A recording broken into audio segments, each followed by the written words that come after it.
마이크 테스트. 마이크 테스트. 때문에 엉뚱발라 이거 아닌데. 때문에 엉뚱발라 나도. 2부로 돌아왔습니다. 지난 1부 방송이 나가고 많은 청취자 여러분들께서 정말 재미있었다, 그리고 공감 가는 사연이 많았다 라고 좋은 의견을 많이 보내주셨어요. 끝까지 들어주신 우리 청취자 여러분들께 진심으로 감사드리고요. 오늘도 여러분들께서 보내주신 많은 사연 중에서 10편을 뽑아서 소개해 드릴 테니까요. 끝까지 꼭 들어주시고 가장 기억에 남는 사연 한 편을 투표해 주세요. 투표 결과에 따라서 사연을 보내주신 분께 선물을 드릴 예정이고요. 또 내 경험과 비슷한 사연 한 편도 골라주세요. 그리고 오늘은 마지막 엉뚱발랄 라디오의 청취 소감도 꼭 남겨주세요. 청취 소감을 남겨주신 분들 중에서 또 좋은 의견을 남겨주신 분들께는 맛있는 간식을 하나씩 드리도록 하겠습니다. 그럼 첫 번째 사연부터 시작해 볼까요? 네, 첫 번째 사연을 보내주신 분은 닉네임이 아주 귀엽습니다. 나랑 콩 키울래? 알콩달콩 이라는 귀여운 닉네임으로 보내주셨는데요. 제목은 노력은 배신하지 않는다입니다. 중학교 올라오는 1월부터 지금까지 있었던 일입니다. 처음 중학교 올라올 때 키가 148cm여서 중학생 치곤 작은 키라 스트레스를 받고 있었어요. 근데 막상 키가 안 크는 건 고민이지만 키를 크게 하는 체조나 식습관, 운동 등이 너무 하기가 귀찮기도 하고 또 시간이 없다, 발목이 아프다 라는 핑계를 대면서 아무런 노력도 하지 않았더니 키는 키대로 안 크고 또 키가 크지 않으니까 스트레스는 더 받고 이런 생활이 반복되다가 더 이상 안 되겠다 싶어서 결국 제대로 해보자 라고 마음을 다잡고 정말 열심히 배드민턴도 치고 배구도 하고 농구도 하고 또 가까운 거리는 걸어 다니고 틈만 나면 키 크는 체조 그리고 스트레칭을 했더니 노력은 배신하지 않는다고 몇 달 사이 4cm나 컸답니다. 여러분도 이루고 싶은 게 있다면 노력해보세요. 노력은 배신하지 않는답니다. 라고 사연 보내주셨습니다. 네, 이 사연뿐만 아니라 키 때문에 고민이라는 사연이 정말 많이 들어왔었거든요. 우리 청취자 여러분들께서 지금 키에 대한 고민이 많으신 것 같아요. 네, 지금 이 사연을 보내주신 분처럼 열심히 운동도 하고 또 영양가 있는 음식을 골고루 챙겨 먹으면 키 크는데 도움이 될 것 같아요. 저 엉쌤도 중학교 3학년? 고등학교 1학년? 그때까지 제가 키가 계속 컸던 것 같고요. 친구들 보면 고등학교 2학년 때까지는 계속 크는 것 같더라고요. 그러니까 여러분들도 이제 시작이라는 그런 마음으로 여기 사연을 보내주신 사연자분의 얘기처럼 노력은 배신하지 않는다 라는 걸 마음에 새기고 열심히 운동하시기 바랍니다. 네, 사연 보내주셔서 감사드리고요. 저는 두 번째 사연으로 넘어가도록 하겠습니다. 네, 두 번째 사연입니다. 별똥별님의 선생님과 함께한 몰래카메라라는 제목의 사연입니다. 중학교 1학기 학교 체육 시간에 친구들과 밖에서 체육 선생님을 기다렸습니다. 종이치고 체육 선생님이 밖으로 나오셨습니다. 하지만 반장과 몇몇의 학생들이 나오지 않았죠. 그래서 밖으로 나온 학생들과 체육 선생님은 남은 아이들이 올 때까지 기다렸습니다. 1, 2분 정도 기다리는데 몇몇 애들은 오고 반장은 오지 않았습니다. 그래서 체육 선생님이 저희에게 제안을 했습니다. 얘들아, 반장 안 나오니까 조금 있다가 반장 오면 몰래카메라 하는 거 어때? 라고 말씀하셨습니다. 저희는 너무 재밌을 것 같아서 흔쾌히 수락을 했죠. 어떤 몰래카메라를 준비했냐면 이제 조용하게 약간 반장이 안 와서 저희가 혼나는 분위기로 만들고 웃음이 터질 수도 있으니까 고개를 숙이는 것으로 아주 철저하게 준비를 했죠. 때마침 반장이 멀리서 오는 게 보였고 우리는 모두 이때만큼은 하나가 된 듯 분위기를 싹 바꿔버렸습니다. 반장은 눈치를 살피며 밖으로 나왔죠. 체육 선생님은 막 고함을 치시며 저희를 혼내는 연기를 했습니다.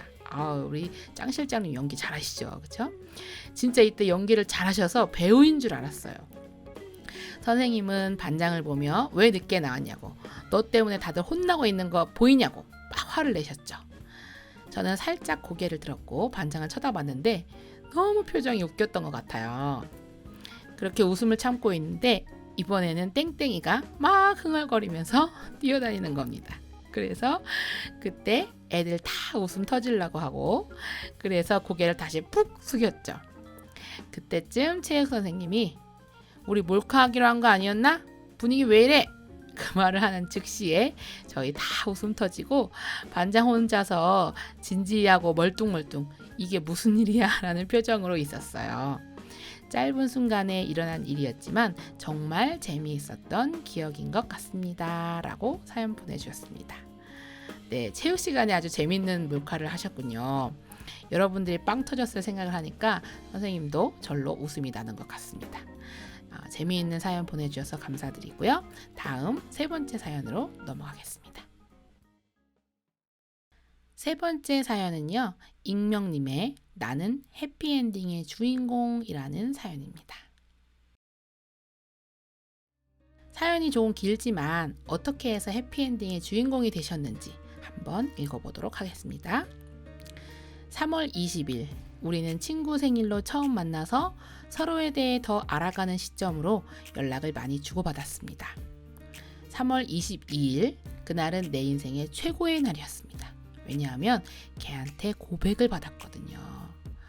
솔직히 말하자면 전 그 아이를 별로 안 좋아했어요. 좋아하는 마음도 그땐 별로 없었고 제가 거절을 잘 못하는 스타일이라서 그땐 그 고백을 받아줬어요. 그 뒤로 연락을 쭉 하면서 진짜 엄청 행복한 연애를 하고 있었어요. 원래 연애를 하면 권태기도 오고 그러잖아요. 권태기가 오고 그러나요? 네, 어쨌든 전 제가 권태기가 오기 전엔 권태기가 왜 오는지 이해도 안 되고 그게 뭔지도 몰랐거든요. 근데 한 80일? 그쯤 되니까 되게 자주 싸우고 서로한테 되게 지치고 힘들고 권태기가 오고, 그래서 제 남친이 우리 일주일 동안 연락하지 말고 지내보자 라고 해서 어쩔 수 없이 알겠다고 했습니다. 그리고 한 2, 3일 정도 지났을까요? 제가 좀 이기적이지만 걔가 너무 보고 싶어서 연락을 했어요. 미안하다고, 잘못했다고, 안 그런다고, 많이 보고 싶다고.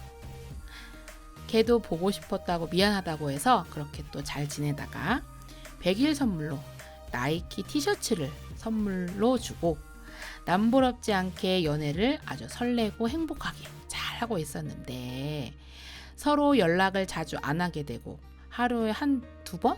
한 번? 그 정도로 연락을 너무 많이 안 해서 걔가 지치고 힘들었나 봐요. 152일 되는 날 헤어지자고 연락이 왔더라고요.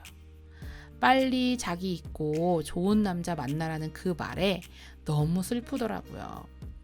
진짜 연애 오래 갔다가 헤어진 애들은 제 심정을 알 거예요. 저는 남친을 붙잡으려고 했는데 그럴 용기는 안 나서 알겠다고 했어요. 그렇게 3월 22일 날 연애를 시작해서 8월 21일 날 우리의 연애는 끝을 맺었어요. 근데 제가 걔를 너무 좋아하고 못 잊어서 헤어진 날에는 애들하고 전화하면서 겁나게 울고 웃어 정신이 반쯤 나가 있었고, 다음 날에 친구랑 홍대 갔다, 인천 갔다, 타로도 보고 이것저것 하면서 놀다가 노래방 가서 노래를 부르는데 그때 제가 너무 후회스럽고 그래서 울었어요. 우리 친구들끼리 페메로 방 만들어서 단팸 같은 게 있거든요. 단체 그 페이스북 메신저 방을 단팸이라고 하나요? 네, 어쨌든 단팸 같은 게 있거든요. 거기엔 걔도 있고 저도 있어요. 제가 그 방에서 전화할 때 진짜 많이 울었거든요. 걔도 제가 우는 걸 들었을 거예요. 애들이 걔한테 다시 잘해볼 생각 없냐 이래서 이제 힘들고 연애하기 싫다고 들었거든요. 근데 동화 같은 거 보면 해피엔딩으로 끝나고 그러죠? 맞아요. 저도 그래요. 진짜 이제부터 잘 들어주세요. 저 걔한테 어제 연락 왔어요. 미안하다고.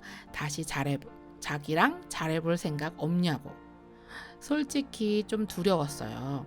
다시 헤어지면 진짜 친구 사이로도 안 남을 거고 제가 다시 상처받고 걔한테도 상처 줄까 봐요. 근데 거절하긴 그렇더라고요. 제가 걔를 너무 좋아해서. 어쨌든 전 다시 재결합했어요. 축하해주세요. 지금까지 제 얘기 들어주셔서 고마워요. 라고 뽑히면 꼭 익명으로 해달라는 당부까지 이렇게 긴 사연을 보내주셨습니다. 정말 이 글 속에서 사연을 보내주신 우리 사연자분이 얼마나 행복한지가 느껴지는 것 같습니다. 네, 재결합 축하드리고요. 힘들게 재결합하셨으니까 사이좋게 잘 오래오래 행복하게 지내시길 바라겠습니다. 네, 사연 감사드립니다. 네, 네 번째 사연입니다. 야채님의 왜 안 들어가? 라는 사연입니다. 왠지 제목부터 좀 재미있는 사연의 느낌이 나는데요. 한번 읽어보겠습니다. 안녕하세요. 저는 선유리에 사는 야채입니다. 제가 겪은 재밌는 일을 소개해드리겠습니다. 저한테는 2명의 동생이 있습니다. 제가 초등학교 5학년 때 선생님과 친구들과 교실에서 찾은 희망을 해서 선배 후배들을 데리고 와서 촬영을 하는 건데 그러니까 교실에서 찾은 희망이라는 어떤 프로그램을 하셨나 봐요. 그 프로그램이 이제 선생님, 친구들과 선배 후배와 같이 촬영을 하는 그 프로그램을 말하는 것 같아요. 어쨌든 이 촬영을 위해서 제가 동생을 데리고 2층에 갔습니다. 그때 동생이 어깨가 뚫린 옷을 입었습니다. 그래서 들어가라고 밀어줬는데 계속 버티는 것처럼 안 들어가는 거예요. 그래서 왜 안 들어가나 생각했어요. 그때 선생님이 들어오라고 해도 계속 안 들어가는 거예요. 그때 동생이 저에게만 말했습니다. 어깨 구멍이 손잡이에 걸려서 안 들어간 거라고 하더라고요. 그래서 저도 동생도 웃었어요. 그래서 동생은 선생님께 설명을 듣는데 제가 너무 웃겨서 스마트실에 빗자루가 있어서 안 하던 청소도 저 혼자 웃으면서 청소를 했습니다. 그래서 아직도 그 이야기를 생각하면 저 혼자 웃어서 가족들이 이상하게 봅니다. 라고 사연 보내주셨습니다. 네, 어떤 옷이길래 어깨에 구멍이 나 있었는지 궁금하네요. 저 엉쌤도 그 가방을 들고 다니거나 아니면 이제 옷 같은 거가 가끔 이제 의자나 책상 같은 데 걸려서 이런 비슷한 경험을 하는 적이 있거든요. 근데 옷 같은 경우는 걸리게 되면 옷이 늘어나거나 찢어지기도 하잖아요. 사연을 보내주신 분의 동생 옷은 어떻게 됐는지 좀 궁금하네요. 네, 어쨌든 재미있는 사연 보내주셔서 감사드립니다. 네, 5번째 사연입니다. 추파춥스님의 나는 언니랑 달라요 라는 사연입니다. 저는 2학년에 언니가 있습니다. 같은 학교 2학년에 언니가 있네요. 언니랑 저는 성격부터 외모까지 모든 게 다릅니다. 하지만 주변 사람들은 저와 언니가 똑같이 생겼다고 말하죠.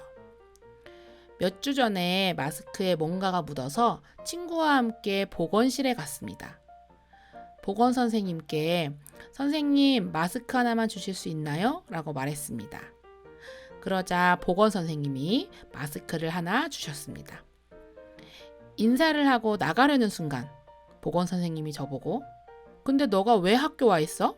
라고 말씀하셨습니다. 여기서 너는 저희 언니를 말하는 걸 바로 알았습니다. 왜냐하면 그날은 2학년이 등교하지 않는 날이었기 때문이죠. 그 순간 옆에 있는 친구는 웃었습니다. 그날 저는 집으로 돌아와 언니에게 오늘 있었던 일을 말해줬습니다. 사실 언니가 보건실 단골이어서 보건쌤과 자세히 아는 사이였던 거죠. 도대체 주변 사람들은 전혀 닮지 않은 언니랑 저를 왜 헷갈리는 건지 너무 궁금합니다. 라고 사연 보내주셨습니다. 네, 저는 이 사연자분이 누군지 알고 있고요. 또 사연자분의 언니도 알고 있거든요. 근데 저는 이제 비슷하다고는 생각을 하는데 그렇게 똑같은 똑같다고는 생각하지 않았거든요. 이렇게 헷갈릴 정도 똑같다고는 이제 생각하지 않았는데 아마 그 머리 스타일이 좀 달라서 저는 구분을 잘 했던 것 같아요. 근데 아마 머리 스타일을 비슷하게 하면 그때는 진짜 못 알아볼 수도 있지 않을까 하는 생각이 듭니다. 저 엉쌤도 여동생이 있어요. 여동생이 있는데 여동생하고 얼굴도 비슷하지만 목소리가 특히 저는 비슷하거든요. 그래서 제가 그 동생 휴대폰으로 동생 친구들한테 전화가 와요. 그럴 때 제가 받아가지고 응, 난데 왜? 뭐 이렇게 동생인 척 하면은 친구들이 속아서 넘어가서 깜빡 잊고 저한테 반말로 하다가 나중에 언니 너무 죄송합니다 막 이랬던 그런 경험도 있습니다. 네, 재미있는 사연 감사드리고요. 6번째 사연으로 넘어가 보도록 하겠습니다. 네, 6번째 사연입니다. 익명님의 늦은 밤에 나가지 말자. 제가 어젯밤에 언니랑 잠깐 편의점을 가려고 밤 11시, 12시쯤에 밖을 나갔는데 셀프로 계산하는 편의점이었거든요. 근데 어떤 할아버지가 계셔서 그냥 빨리 계산하고 나왔어요. 편의점을 갔다가 집에 돌아가는 길에 사람들도 별로 없고 전등도 안 켜져 있고 다 꺼져 있어서 언니가 좀 빨리 가자고 했거든요. 왜냐하면 뒤에 아까 편의점에 있던 할아버지가 우리가 가는 길로 같이 오는 거예요. 뒤에서 말이에요. 그래서 우리는 천천히 가고 있다가 그 할아버지가 발걸음이 빨라서 우리도 그냥 빨리 가게 된 거예요. 우리는 할아버지가 우리한테 뭘 하면 어떡하지? 라는 말을 계속하면서 해결 방안을 찾고 있었어요. 저는 할아버지가 아직도 있는지 없는지 보려고 뒤를 돌아봤는데 다행히 없는 것 같은 거예요. 저는 눈이 안 좋아서 언니한테 할아버지 이제 없는 것 같은데? 라고 말을 했더니 언니가 없다고 해서 뭐지? 라고 생각을 했어요. 언니랑 저는 만약 우리 둘 중에 한 명만 편의점을 갔으면 어떻게 됐을까라는 생각도 했어요. 진짜 언니랑 저 둘 중에 한 명이 혼자 갔다면 어떻게 됐을지 궁금하고 또 좀 오싹합니다. 아니면 저희가 괜한 사람을 의심한 걸까요? 이 일이 있고 나서 너무 늦은 밤에 나가지 말아야겠다는 생각이 들었어요.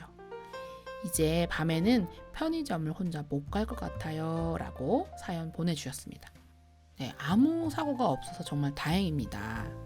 아무래도 이제 밤에는 좀 어둡기도 하고 사람도 많이 없어서 위험한 상황이 많이 생길 수 있어요. 또 이 사연자분과 또 이 사연을 듣고 계신 우리 청취자 여러분들, 이제 조금 있으면 밤이 더 길어지는 그런 계절이 될 텐데 앞으로 너무 늦은 시간에는 나가지 않기를 꼭 당부드립니다. 네, 그럼 이제 7번째 사연으로 가보겠습니다. 네, 7번째 사연입니다. 맘님의 엄마와 싸운 날이라는 제목의 사연입니다.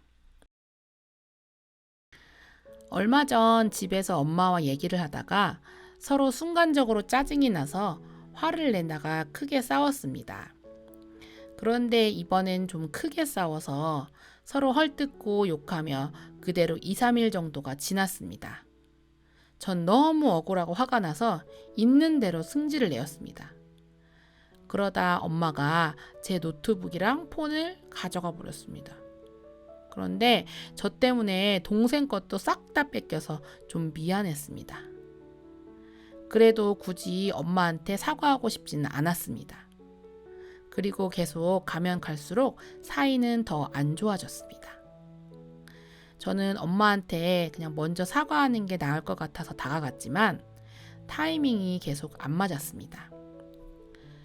그렇게 하루 정도 더 싸우다가 결국 제가 먼저 사과를 해서 그래도 지금은 사이가 꽤 좋습니다. 이 일로 엄마랑 싸워봤자 제가 지고 손해만 본다는 걸 또 깨달았습니다. 어떻게 이런 싸움에서 저는 한 번도 이긴 적이 없네요. 그 후로도 사소한 다툼이 좀 많지만 전처럼 크게 싸우진 않고 잘 지내고 있어요. 하지만 조만간 또 우리 가족 중 누구 한 명이랑 엄마랑 싸울 것 같은 기분이 드네요. 그게 제발 내가 아니길 이라면서 사연을 보내주셨습니다. 아마 우리 청취자 여러분들께서도 한창 가족들과 이런 사소한 다툼, 감정 싸움 이런 것들을 하게 되는 그런 시기를 겪고 계신 것 같아요. 물론 여러분들의 상황이나 감정을 제가 다 이해할 수는 없지만 그래도 여러분들께 가장 큰 힘이 되는 존재, 여러분들이 어떤 일을 하더라도 여러분의 편이 되어줄 수 있는 존재는 가족분이라는 것을 꼭 기억하신다면 이 질풍노도의 시기를 잘 이겨낼 수 있으리라고 생각이 듭니다. 네, 솔직한 사연 보내주신 맘님께 감사드립니다. 네, 8번째 사연입니다. 진희님의 잊고 살았던 소중한 것들이라는 제목의 사연입니다. 12월 추운 어느 날, 평소와 같이 저는 학교에 갔습니다. 그런데 왜인지 쎄한 느낌이 오는 겁니다. 집에 갔더니 평소와 다른 건 없었어요. 그런데 다음 날이 되니까 저의 반려견이 안 보였습니다.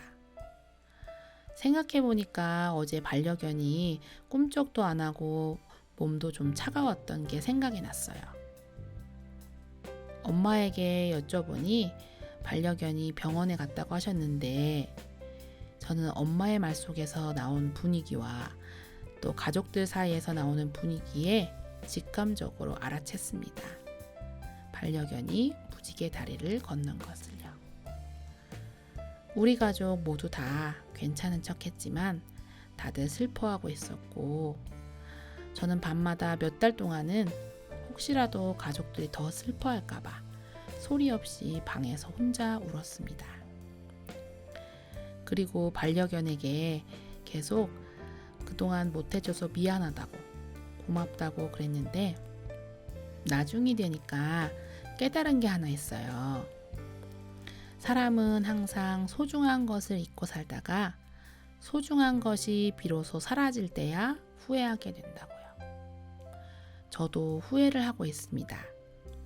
그래서 그날 후부터는 제 주변에 있는 소중한 사람들에게 항상 후회하지 않게 잘 해주려고 노력하고 있습니다. 그리고 저는 이 사연을 사람들이 듣고 주변에 있는 소중한 사람들 또는 동물들을 후회 없이 잘 해줬으면 좋겠습니다. 제 사연을 들어주셔서 고맙습니다 라고 보내주셨습니다. 네, 진희님께서 반려견을 먼저 떠나보내서 아주 힘드셨을 것 같아요. 저도 몇 년 전에 오랫동안 키웠던 반려견이 떠났던 그런 경험이 있는데요. 저도 그때 진희님처럼 내 곁에 있는 반려견, 사람들에게 곁에 있을 때 더 소중하게 생각하고 후회 없이 잘해줘야 된다는 그런 깨달음을 얻었거든요. 아마 이런 경험이 없으셨던 청취자님들께서도 이 사연을 통해서 이런 깨달음을 얻고 주변에 있는 친구 그리고 가족들에게 후회 없이 최선을 다해서 사랑하는 마음을 전하셨으면 좋겠습니다. 네, 좋은 사연 보내주신 진희님께 감사드립니다. 네, 9번째 사연입니다. 학생님의 나만의 안식처라는 사연입니다. 안녕하세요. 저는 평범하게 책을 읽는 것을 좋아하는 한 학생입니다. 평소 책을 읽는 것도 좋아하지만 구매하고 소장하는 것 또한 정말 좋아하는 편이라 서점에 자주 들리곤 하는데요. 이 일은 무더운 여름날 친한 친구와 서점에 들렀을 때 있었던 일입니다. 평소에는 소설책 위주로 보는 편이라서 어떤 책을 살지 고민하면서 둘러보던 중에 친구가 어떤 책을 유심하게 바라보고 있는 거예요. 대체 어떤 책인데 그렇게 바라보냐 라고 물어봤더니 전부터 사고 싶었던 책이라고 하더라고요. 호기심에 그 책을 꺼내서 살짝 펼쳐보니 따뜻한 일러스트와 짧은 시가 함께 들어있는 시집 겸 일러스트 북이었어요. 저는 그 책을 처음 본 순간 무언가에 이끌리듯이 그 책을 사서 집으로 돌아오게 되었죠. 집에 도착하자마자 다른 일은 뒷전으로 미루고 책부터 읽기 시작했는데 글쎄 따뜻한 느낌의 일러스트뿐만 아니라 포근하고 힐링되는 기분을 느꼈어요. 그 따뜻한 느낌의 일러스트로 포근하고 힐링되는 느낌을 받았다. 그런 사연인 것 같아요. 모든 일러스트마다 어울리는 시도 매번 머릿속에 강한 인상을 남겨주었고요. 이 책을 산 이후로 매일같이 학교를 가거나 밖을 나설 때 꼭 이 책을 챙겨 다니고는 했어요. 덕분에 힘들거나 화가 나거나 슬플 때 한 번씩 책을 펼쳐보면 편안해지는 기분이 들어서 좋았거든요. 그렇게 몇 년이 지난 뒤 그 책을 다시 찾아보려고 했지만 아무래도 자주 밖에 들고 다니고 한 곳에 두질 않으니 찾기가 힘들었어요. 어쨌든 그때 그 친구가 서점에 함께 가지 않았더라면 그 책을 만날 일도 없었겠죠? 저는 이 일 덕분에 힘들 때 힐링을 받고 편안해지는 나만의 작은 안식처를 찾은 기분이라 정말 좋았어요. 여러분들도 저처럼 마음이 편안해지는 안식처를 찾은 경험이 있나요? 있다면 어떤 것이 안식처가 되었나요? 사연 읽어주셔서 감사합니다 라고 보내주셨습니다. 네, 그 책을 통해서 마음이 편안해지는 경험을 했던 그런 사연을 보내주셨는데요. 스트레스를 푸는 방법은 여러 가지가 있겠지만 이렇게 또 책을 통해서 조용히 내 마음을 좀 가다듬고 편안한 시간을 보내는 것도 스트레스를 푸는 한 가지 방법이 될 수 있을 것 같습니다. 청취자 여러분들께서도 마음이 복잡할 때나 뭔가 고민이 해결되지 않아서 답답할 때 이 사연을 보내주신 분처럼 마음에 드는 책을 한 권 골라보시는 건 어떨까 싶습니다. 네, 사연 감사드리고요. 저는 마지막 10번째 사연으로 넘어가 보도록 하겠습니다. 네, 10번째 사연은 잠님이 보내주신 초등학교 4학년 선생님이라는 사연입니다. 초등학교 4학년 때 학교에서 수업을 하지 않고 반 친구들과 선생님과 함께 놀았던 게 생생히 기억이 납니다. 그때 반에 반 친구들 다 같이 무언가를 잘하면 스티커가 붙어서 채워진 개수만큼 선생님이 해주시는 게 있었습니다. 아까 칭찬 스티커를 말하는 것 같아요. 그 스티커 개수가 점점 많아지면 스케일이 커졌습니다. 그리고 하고 싶은 것은 우리가 다 같이 골랐습니다. 처음은 아이스크림으로 시작해서 끝은 영화였습니다. 그리고 그 중간에는 물총놀이를 했습니다. 지금은 잘 안 하지만 그때는 물총놀이를 하기 위해서 페트병에 구멍을 내서 물총 싸움을 했습니다. 물총 싸움이 끝나고 선생님이 아이스크림도 주셨습니다. 그날 정말 재밌었습니다. 공부를 안 하고 놀아서 그런지는 모르겠지만요.